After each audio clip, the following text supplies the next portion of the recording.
Hoy vamos a iniciar a comentar o a ir también entresacando, ¿no?, los aspectos fundamentales, algunos quizá de los aspectos fundamentales de este libro de Fabrice Ayash, ya conocido por nosotros, ya les he hablado de él, que se titula Resurrección, experiencia de vida en Cristo resucitado, ¿no? Este, digamos, es como el punto central. De hecho, me parece que es su último libro publicado, no es en francés, hay una traducción al inglés.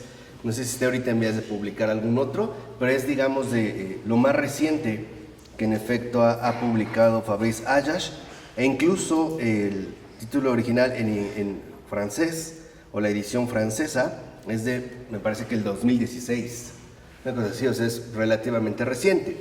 Y es fundamental por dos razones. Primero, porque aborda la cuestión de la resurrección, que al parecer hoy en día se toca muy poco.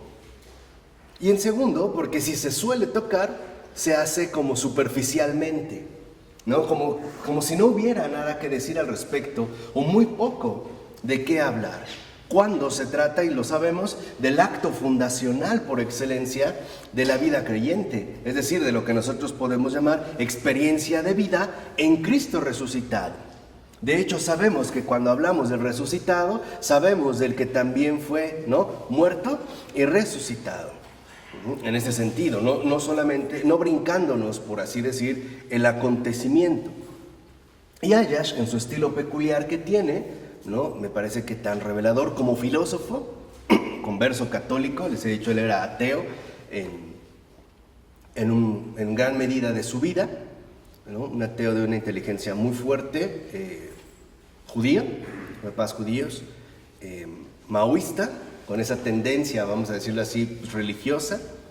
Y en una ocasión, pues, él decide, como buen ateo, burlarse de Dios, pero para hacerlo, pues tiene que entrar, ¿no?, a la fuente donde supuestamente se habla de Dios, que es la Biblia. Y al entrar en la Biblia se convirtió, ¿no? No quería tener hijos, actualmente tiene 7, me parece que son 5 niñas, 2 niños, o 4 niñas, 3 niños, casado, también vivo, tiene como 47, 48 años, y me parece que es el mejor filósofo católico de estos tiempos, vivo. ¿Y es católico o sigue la tendencia? No, católico. De hecho, él dice que es un filósofo católico de origen judío y apellido árabe, porque su apellido es árabe, Ayash, de esta línea que viene. Bueno, entonces vamos a centrarnos en esta cuestión de la resurrección, y comienza Fabrice diciendo que el hecho de la resurrección, el hecho mismo de la resurrección, es un principio de realidad demasiado severo. Fíjense, comienza hablando de la resurrección.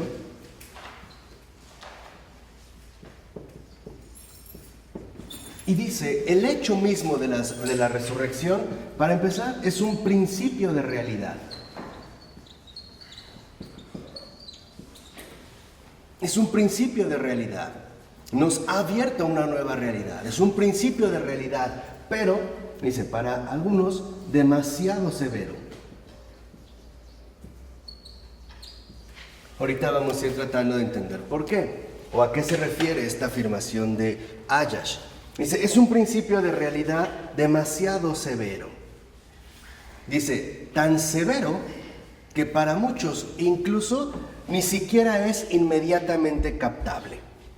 Dice, recordemos, de manera curiosa, tras su resurrección, es decir, una vez resucitado, dice, resplandece menos que en su transfiguración en el monte Tabor.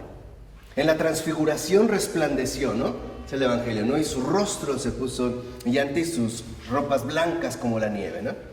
Después de la resurrección no hay este resplandor. Dice, bueno, ni siquiera tal parece que posee el carisma de antes. ¿Cómo lo vemos? María Magdalena lo toma en principio por un hortelano. Nada más. O sea, un hortelano es el que está, digamos, ahí cuidando, ¿no? Dice, los discípulos de Emaús lo toman por el mayor ignorante de todos los habitantes de Jerusalén. ¿Te acuerdan? Que eres el único que no sabe lo que ha ocurrido, o sea, lo toman como el peor ignorante. Dice, los apóstoles lo toman como una especie de pescador jubilado que está viviendo a la orilla del lago Tiberíades. O sea, pareciera que en realidad no hay algo insólito, grandioso, destacable. Incluso es menos que antes, ¿no? Pareciera en principio que es menos que antes. Dice, ha pasado de la vida a la muerte. Ha regresado de los infiernos. Y a pesar de todo, ¿no? Parece que insiste en manifestarse como un transeúnte. O sea, el principio de realidad demasiado severo, que llamamos resurrección, el acontecimiento, ante todo revela un rasgo central, la modestia.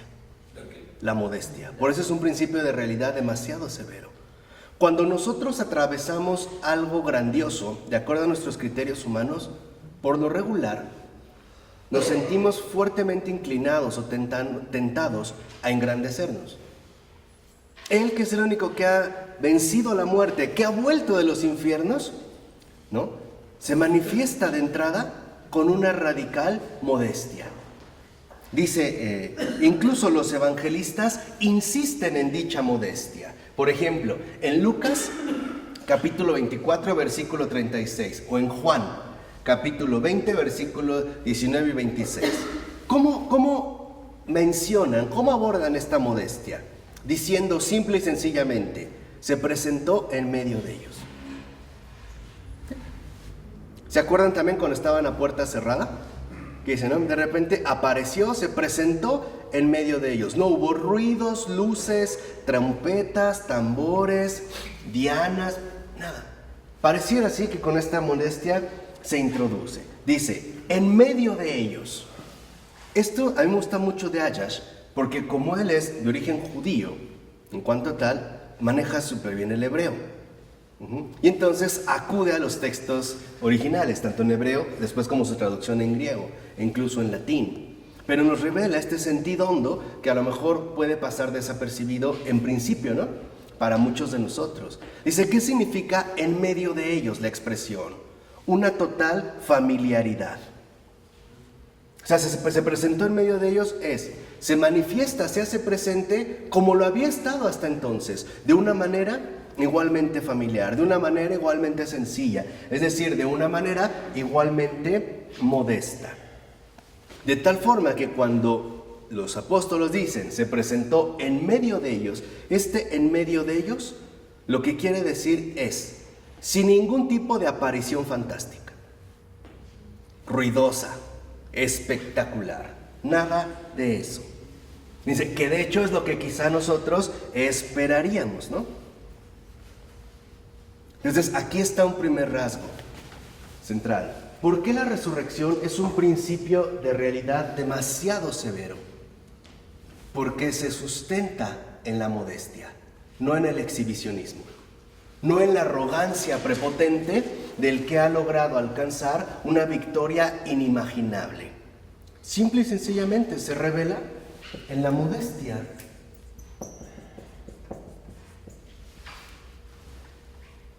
En una modestia, vamos a decirlo así, tan radical, que sus más allegados, lo vimos hace un momento, lo confunden con alguien más, ¿no? Dijimos, con un pescador jubilado, con un jardinero, con un ignorante, etc. O sea, pareciera que no destaca nada en ello. Dice, incluso, esto como que atenta contra nuestras fantásticas expectativas. Dice, por ejemplo, para nosotros es más fácil imaginar, ¿no?, que atravesó las paredes de una manera extraordinaria, pronuncia palabras esotéricas y se ha, en pocas palabras, ¿no?, presentado como el mayor atravesador de murallas del mundo entero. Y aparte, aureolado de luz. No sé si se acuerdan cuando David Copperfield, ¿no?, hizo su truco de ilusionismo de que atravesaba la muralla china, ¿no? Espectacular, ¿no? Con luz. Y dice, con Jesús, nada de esto. Simple y sencillamente ha estado allí. ¿Y qué les dijo? La paz esté con vosotros. Lo que equivale a decir, fíjense, en un sentido inmediato, lo que es equivalente a decirles, buenos días. ¿Cuál es el saludo ordinario entre el pueblo judío?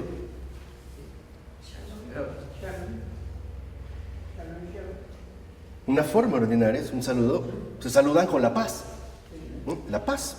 ¿Ves? O sea, les dice la paz, también en un sentido equivalente a decirle, ¿no? Buenos días. Y lo vemos que aparte ha partido el pan, ha comido pescado, incluso, ¿no? Ha compartido su comida. Les ha explicado las escrituras, así como se cuenta, ¿no? Dice en una sobremesa, lo que nos ha ocurrido últimamente.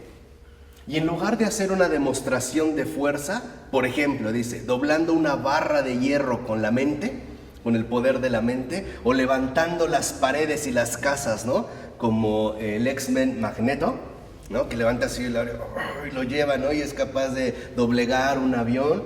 Dice, no, lo único que ha hecho es, les ha enseñado sus llagas. Pero, o sea, ven en esta familiaridad, ¿no? Sus llagas. Dice, fíjense, veamos, en los milagros ordinarios, los que él realizaba, las llagas desaparecen. Aquí se muestran eternamente. Aquí, digamos, es lo que realmente cuenta. ¿Por qué? Y esto es lo principal. Porque Jesús nos enseña que hay algo mejor que hacer cosas extraordinarias. Iluminar lo ordinario desde el interior. Y eso es lo que hace la resurrección. Esta modestia, o a partir, digamos, de esta presentación modesta, ¿no? Se trata de iluminar lo ordinario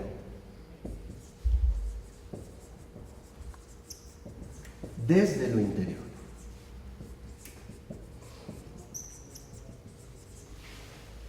Que es justamente lo que revelan las llagas del Señor. Iluminan lo ordinario desde lo interior.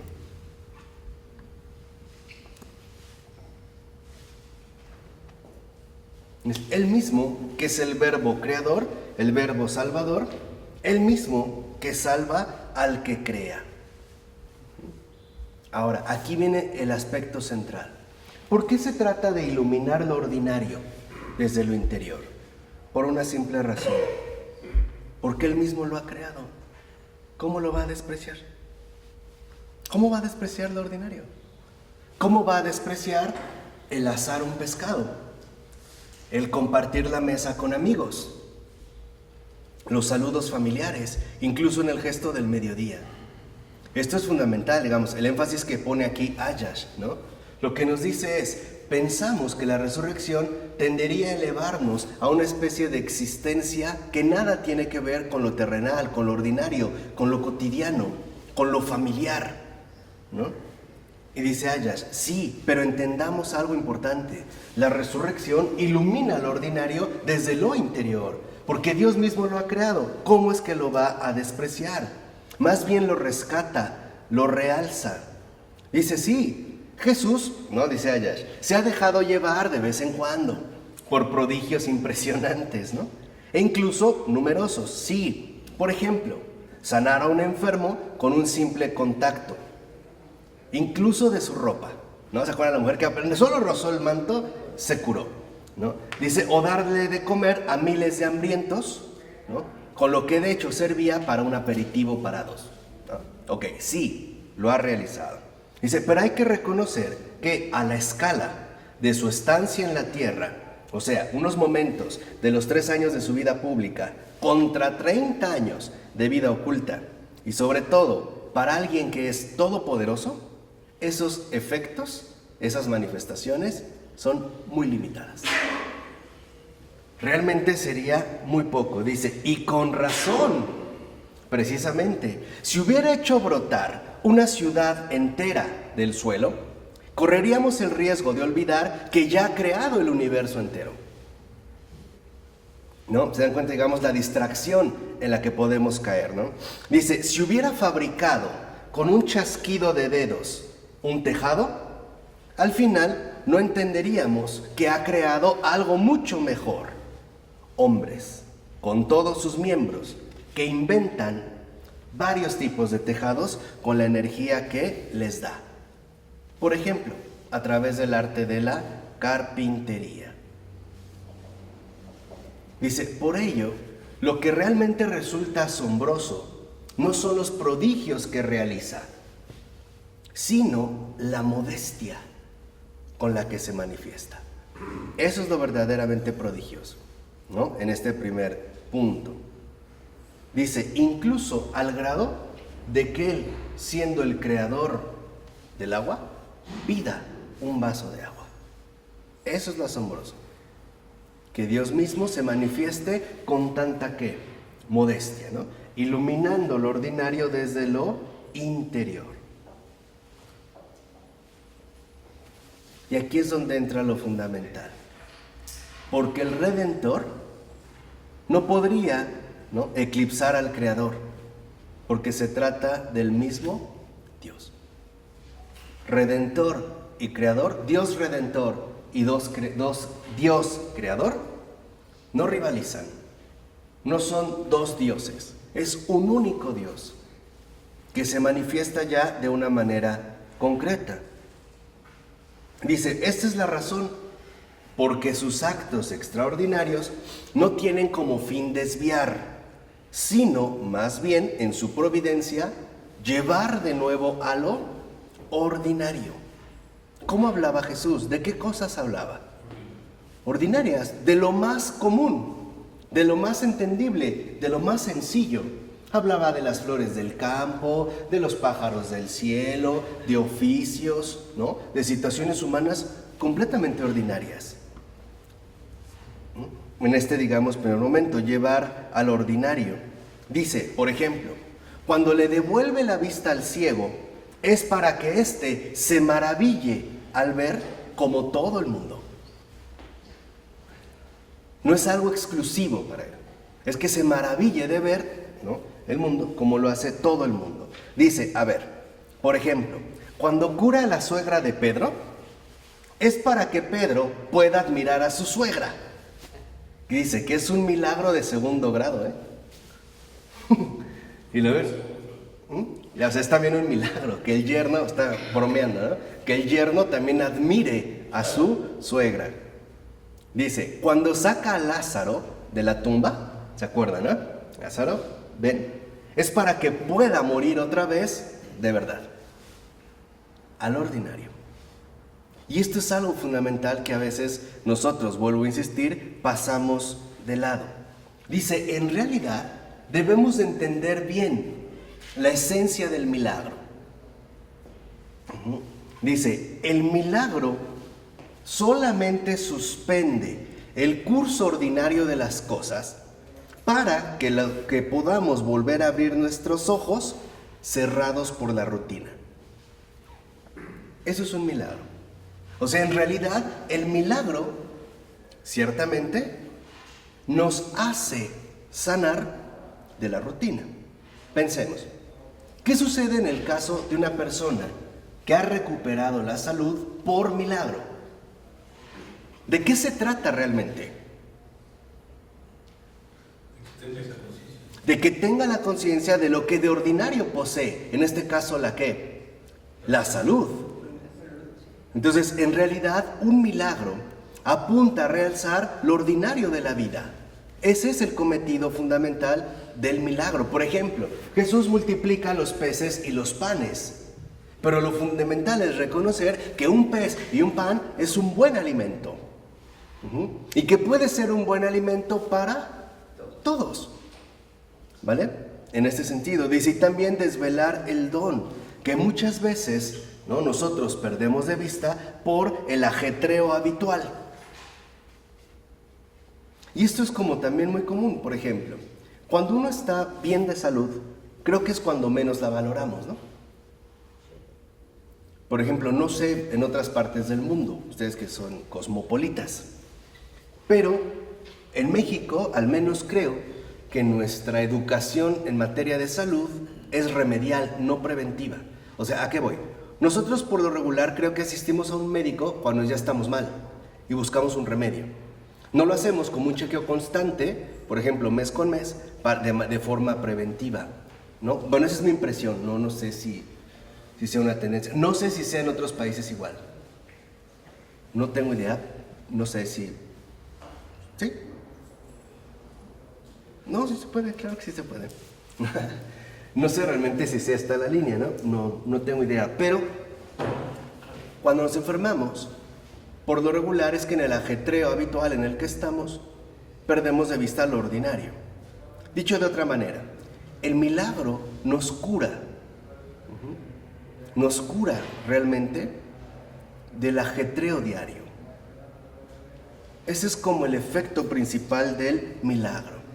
El milagro nos abre los ojos que se han cerrado por efecto de la rutina, porque lo vemos todo finalmente ya tan rutinario.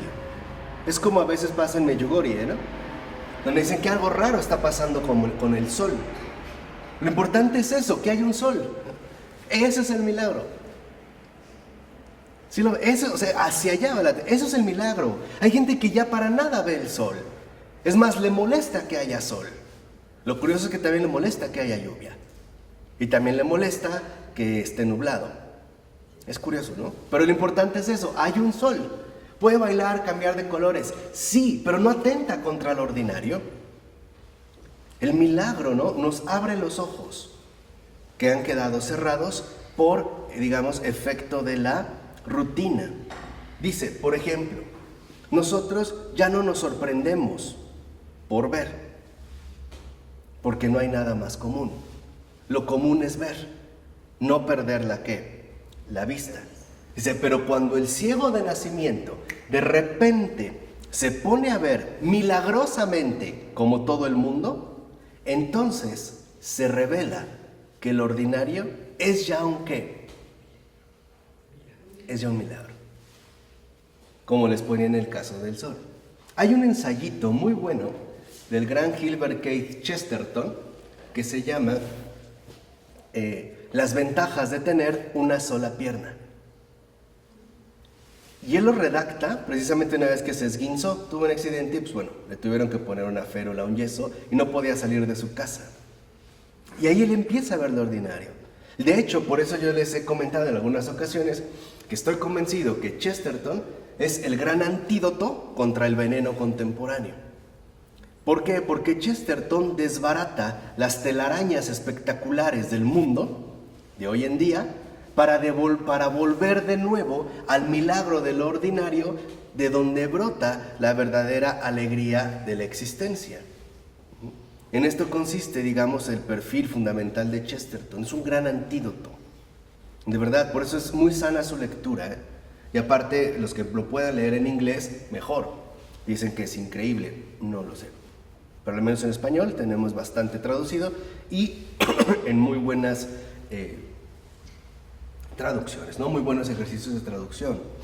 Incluso si conocen a alguien así medio deprimido, medio enturbiado por los efectos de la rutina, medio amargado por el acontecer habitual del ajetreo, regalen un libro de Chesterton, ¿no? Hay uno a mí que en particular me ha impresionado mucho que se llama El poeta y los lunáticos. El poeta y los lunáticos. Esto es lo central, o sea, lo ordinario que revela el don invisible que se nos ha dado. Hoy nosotros tendemos hacia lo espectacular y nos hace perder de vista lo sustancial, como por ejemplo el hecho de tener dos piernas. Ya no lo vemos como algo milagroso, pero caminar en dos piernas es un prodigio. Es más, ¿cuánto tiempo nos llevó? Mantenernos en equilibrio, Pero diario, o sea, literalmente, y eso que las traíamos puestas todo el tiempo. Caminar es un prodigio, y un prodigio tan fino que un obstáculo pequeño nos puede hacer caer nuevamente. Eso es lo que, hablar, gesticular, o sea, eso es lo que quiero que vuelvan a ver, ¿no? Un ejemplo de una flor, esto es lo central. Digamos, es como la luz que hace brotar la resurrección en todo el mundo redimido.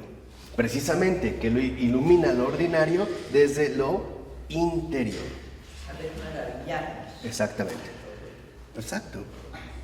Este asombro que en gran medida también, por ejemplo, los antiguos ya detectaban como, para muchos, la condición fundamental de la filosofía, el asombro, ¿no? Y aquí vale la pena preguntarse, hoy realmente, ¿qué nos asombra? ¿En dónde estamos tratando de encontrar este asombro?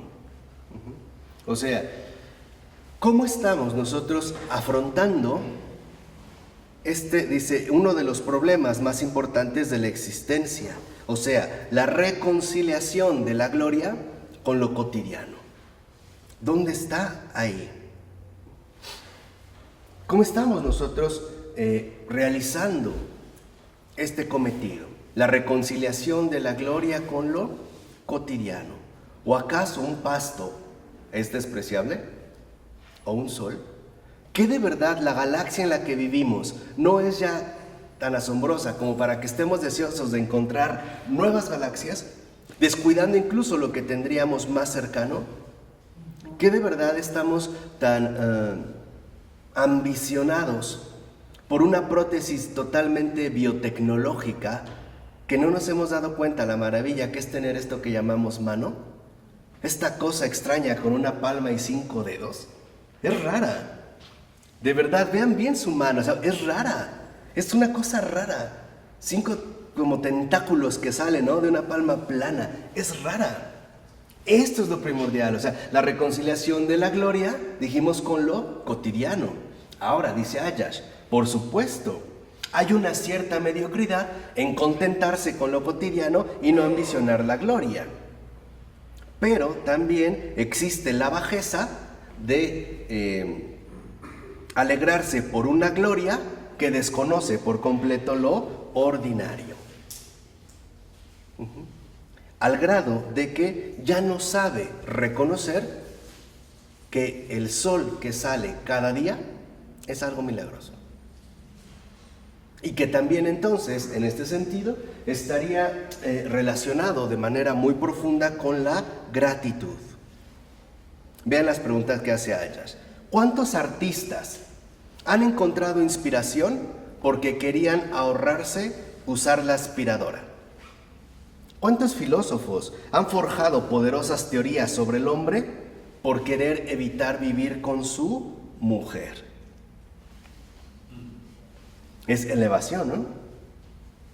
Es curioso, hay muchos filósofos humanistas que no toleran el contacto con el otro humano, con otro ser humano, ¿no? Dice, incluso ciertos escritores han producido obras de arte por miedo a tener que educar a sus hijos. Tal parece que para nosotros lo ordinario es insignificante.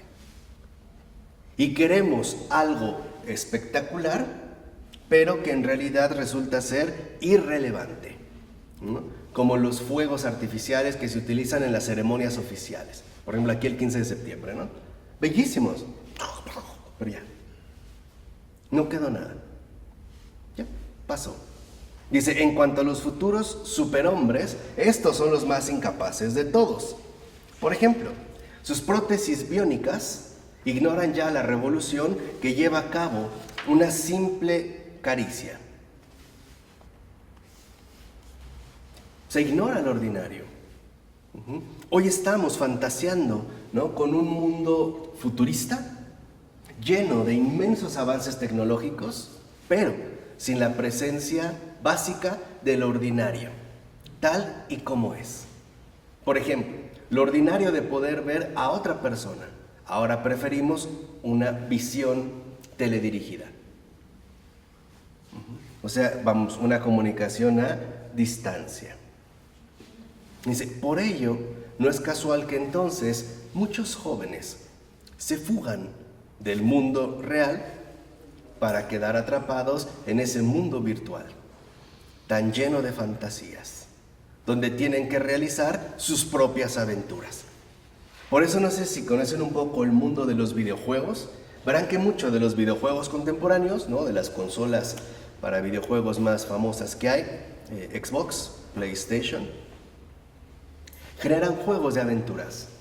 Los jóvenes tienen que hacer sus aventuras, ir y conquistar tal territorio, hacer estrategias, etc.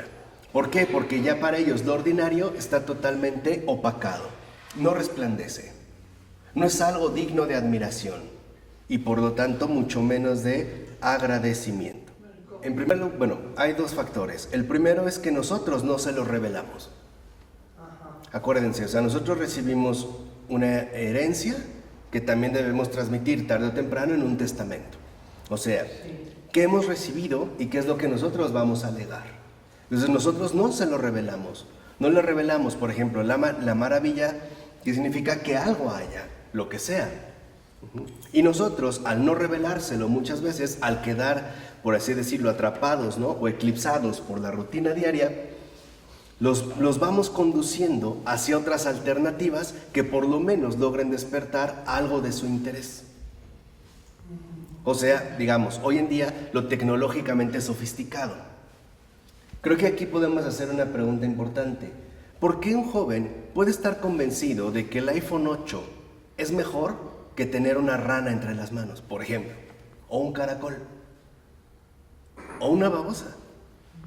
¿Por qué? O sea, ¿en qué se basa? ¿Cuáles son, digamos, los criterios que lo llevarían a establecer este tipo de distinción? Es que lo ordinario para nosotros ya no es una presencia. En pocas palabras, ya no es una bendición. Queremos cada vez cosas más sofisticadas y por tanto más artificiales. Vamos, de fondo lo que hay es una tergiversación. Al parecer no queremos la verdad de las cosas, sino la falsedad de ellas. Porque no vemos lo invisible en lo visible. En este, digamos, ejercicio, ¿no? Por eso dice Ayash, el resucitado precisamente hace que su gloria, ¿no?, espose plenamente lo cotidiano.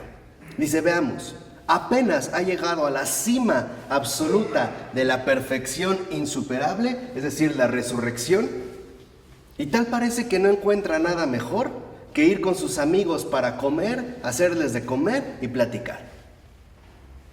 Apenas ha alcanzado lo máximo y parece que no se le ocurre otra cosa. ¿Por qué? Porque quiere mostrarse plenamente humano. Para que vean que Dios no está desligado de lo ordinario. Al contrario, que Dios está comprometido hasta el fondo con lo ordinario. Se revela de otro modo. No hay, en pocas palabras, para amar a Dios, no hay por qué renegar de las cosas que Él mismo ha creado, que es la tendencia que hoy se maneja, ¿no? Empezar a renegar de lo creado para finalmente apuntar hacia el Creador. Es uno de los objetivos centrales del proyecto moderno, que también en un tiempo ya podrán también abordar en los videos, es lo que estamos trabajando ahorita. Pero ese es uno de los objetivos, justamente privarnos de ello. Porque es curioso, para nosotros lo primario no es lo que vemos, sino lo que no vemos, en el sentido de una curiosidad insana, de que queremos ver lo que nadie puede imaginar. Por ejemplo, equipos cada vez más sofisticados, una especie de mecanismo inventivo que nos resultaría en todo caso más admirables. Porque encontramos ya aburrido nuestro ordinario existir. Lo encontramos sin chiste y sin sabor. Sí, porque no vemos el sentido. Claro. Lo que dijo Flores, que en el símbolo está impregnado el sentido, el significado de todo. Es lo que no vemos. Claro. Y no lo vemos precisamente porque la presencia de Cristo está como obstruida. Porque no miramos a Cristo. Y si no miramos bien a Cristo hombre, ¿cómo vamos a poder ver a Cristo Dios? Si no vemos bien a este Dios hecho hombre, ¿cómo vamos realmente a poder admirar al hombre, ¿no?, que se ha revelado como lo que siempre es decir, como Dios? Dice, ahí vemos cómo incluso el resucitado, en su propia excelencia divina, jamás pierde la modestia. ¿O no es verdad que la primera vez que va a ver a sus apóstoles a la orilla del lago Tiberíades, el que está cocinando, ¿quién es? Es Él. El que les está preparando los pescados, ¿quién es? Es Él. Por eso, en síntesis, podemos decir, dentro de este panorama introductorio, que la resurrección es un principio de realidad demasiado severo, porque nos revela la necesidad de la modestia fundamental para captar la grandeza que Dios ha realizado en todas y cada una de sus obras. donde lo importante no es lo exterior que apantalla, ¿no? Eso espectacular, efímero que pasa, sino el hecho de contemplar esa existencia creada por alguien que ha llenado cada una de sus obras con un amor inmenso. Es más, podemos decir, con un amor infinito. Este sería como el primer paso, para poder captar de nuevo esa experiencia de vida en Cristo resucitado. O sea, no vamos a poder llegar al invisible si no nos tomamos en serio al visible, ¿eh? Y esto se da en el orden mismo de las cosas. Nadie va a llegar a Dios en serio, ¿eh? Nadie va a llegar a Dios si no se toma en serio a su propio prójimo, al próximo que tiene al lado y que toca, y especialmente a ese prójimo más necesitado, más pobre, más lleno de carencia o de miseria. Si no lo toca, si no lo alcanza, no vamos a alcanzar al invisible. Por eso es importante, ojo, no se trata de satanizar las tecnologías, las estamos usando. No, se trata de que entendamos que no todo depende de estas tecnologías. Ordenarlo. Exacto, eso es lo fundamental. Por ejemplo, es curioso que hoy los niños todavía no aprenden ni a leer ni a escribir, pero ya son expertos funcionarios en el hecho de que manejan las funciones de las nuevas tecnologías. O hay niños que pueden cumplir 6, 7, 8 años, conocen animales de todos los colores en la televisión. Elefantes azules, morados, y no, pregúntenme a mí, que ya formo parte de este club, ¿no? del reino infantil, ¿no? Visual, pero nunca han ido a un zoológico. No han visto un animal, literalmente frente a frente. Eso es el punto. Entonces, lo fundamental es no permitir que lo ordinario se nos robe, ¿no? Por otras líneas que en efecto no conducen a nada. Es encontrar a Dios ahí donde está, donde nos ha colocado, sin grandes esfuerzos y nada, simple y sencillamente con una apertura agradecida a todo lo que nos ha dado, que no es otra cosa más que la espiritualización de la existencia. Eso es lo que hoy en día carecemos. Por eso, como contrapeso, porque algo tenemos que poner, ¿no? La modernidad funciona por sustitución. Como no hay espiritualización, ¿qué necesitamos? Pues materialización, llenar con otra cosa. Y si esta materialización no se puede, porque no todos tenemos esa posibilidad, entonces virtualización.